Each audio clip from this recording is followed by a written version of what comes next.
Earth is full of natural wonders, like high-rising mountains, low, vast valleys, and deep, endless oceans. Earth also creates disasters, like tsunamis, volcanoes, and earthquakes.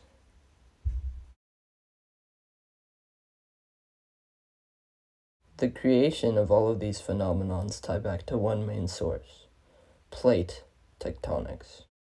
Plate tectonics are the most fundamental part of how Earth changes geographically. But how exactly does it work? Well, to fully understand it, we first have to understand Earth's layers. Chemically, Earth can be divided into 3 layers. A relatively thin crust, which typically varies from a few miles to about 25 miles in thickness, sits on top of the mantle. The mantle is much thicker than the crust. Made of molten magma, it contains 83% of Earth's total volume, and continues to a depth of 1,800 miles below the surface. Beyond the mantle is the core, which extends to the center of Earth, some 4,000 miles below the surface. Geologists believe that the core is primarily made up of metallic iron accompanied by smaller amounts of nickel, cobalt, and lighter elements such as carbon and sulfur. The crust and uppermost mantle makes up the lithosphere. The lithosphere, from Greek lithos, meaning stone, is 60 miles thick on average, and is where the tectonic activity takes place.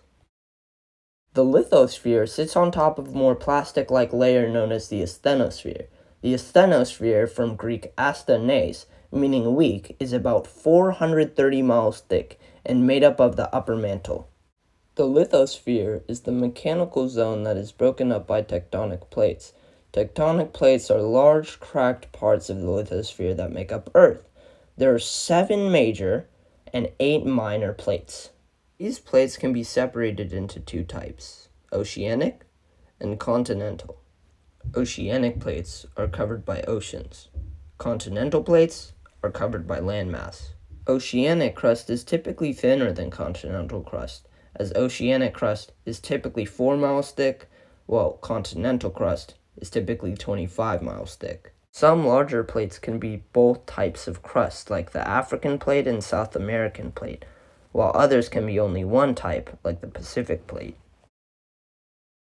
Tectonic plates don't just sit in place, they move. They typically move relative to each other at a rate of 2 to 4 inches per year. The plates move in 3 different ways: convergent, divergent, and sliding. This is possible because the lithosphere-asthenosphere boundary is a zone of detachment. A convergent movement is when one plate moves towards another, causing the less dense plate to overlap the denser one, causing it to be recycled into Earth's mantle. This process is called subduction. This can create islands, trenches, volcanoes, mountains, and of course earthquakes. Divergent boundaries occur when plates move away from each other, causing magma to rise up from Earth's mantle. This process can create new oceanic crust or volcanic activity, submarine ridges, ocean floor expanse, and earthquakes.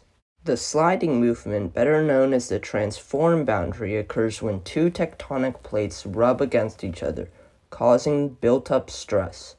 When the stress is released, it causes earthquakes. These boundaries are known as faults, and they can create some of the largest earthquakes as they can build up pressure over time and then release it suddenly. The term fault may sound familiar, as the San Andreas Fault runs through California. Faults can create canyons, but they are best known for earthquakes. In conclusion, Earth has changed and will continue to change geographically until it no longer exists, all thanks to tectonic plates.